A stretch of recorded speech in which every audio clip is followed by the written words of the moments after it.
السلام عليكم خوتي وخواتاتي، كي دايرين اخوتي؟ لاباس عليكم؟ هانيين بخير؟ صحتكم مزيان؟ نهار جديد وفيديو جديد من اختكم فاطمه.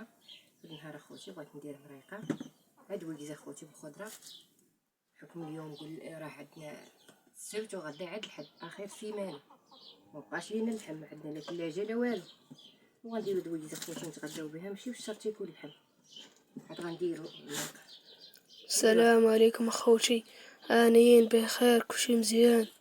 اليوم الاخوان جيناكم فيديو جديد، والوالده دير لنا دويزه باش نتغداو. واش غدير؟ متنساوش ابوني خوتي، بارطاج اخوتي، بارطاجيو الفيديو الله يسهل عليكم. وغنديرو هاد المريقه اخوتي نتغداو بها. الدراري راه جالسين اليوم، راه عطله ما عندناش باش يتغداو، اللهم كنا نديرو دويكزه بعدا ولا يبقاو بالجوع، ماشي بالشرط ياكل اللحم. عاد بنادم ياكل. درت فيه هاد الدنجاله هاهي لاباس ماطيشه والبصله ولفت، خلطت الخرده اخوتي، كلشي غنديرو فيها الدويكز باش تجي زوينه.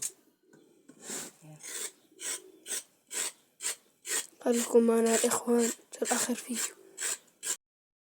هانتوما اخوتي ندير الخضيره هاديه، دايره حتى شي فرون، ها خلات كلشي اليوم. وتحياتي اخوتي داخل الوطن وخارج الوطن، شكرا اخوتي على المتابعه ديالكم.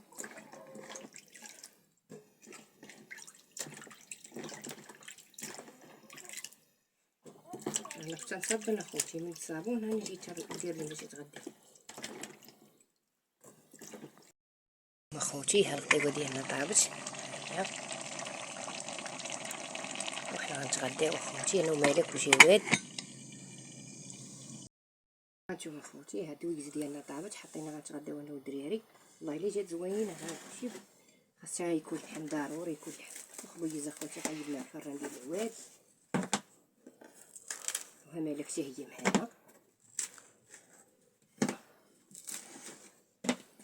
كنتمنىكم اخوتي طلعوا لي هاد الفيديو، الله يسهل عليكم، والسلام عليكم. فيديو اخر ان شاء الله.